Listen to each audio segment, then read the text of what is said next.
ওটা এটিএম টার্মিনালে আমাদের বেটারমিনালের সরি লালদিয়া টার্মিনালের বিষয় আলোচনা ছিল।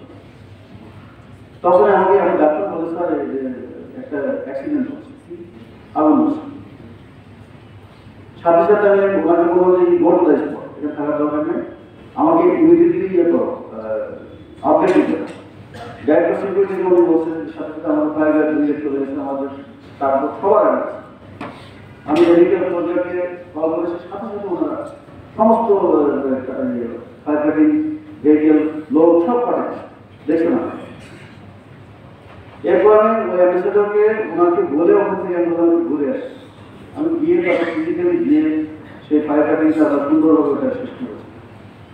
দ্বিতীয়টা হলো সেটাও একই হবে, তৃতীয়টা হলো ওটা একই হবে। এবং তৃতীয়টাতে রাত্রে বেসিক্যালি আমি প্রথম দিন তো বোধ হয় 1 ঘন্টা ঘুমাচ্ছি, দ্বিতীয় দিন বোধ হয় 1 ঘন্টা 2 ঘুমাচ্ছি।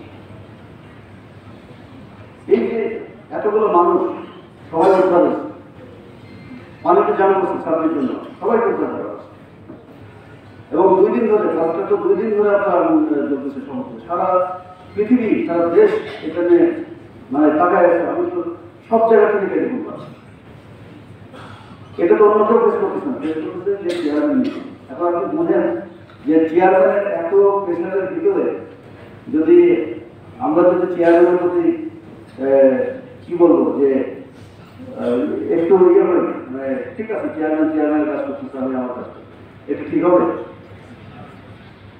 তো এই জন্য বলছি যে এই সমস্ত সময় সবাইকে সহযোগিতার মনোভাব নিয়ে আগে আমরা একটা পরিবার, আমাদের কেউ যেন মানে আলাদাভাবে ঠিক না, আমরা একে অপরের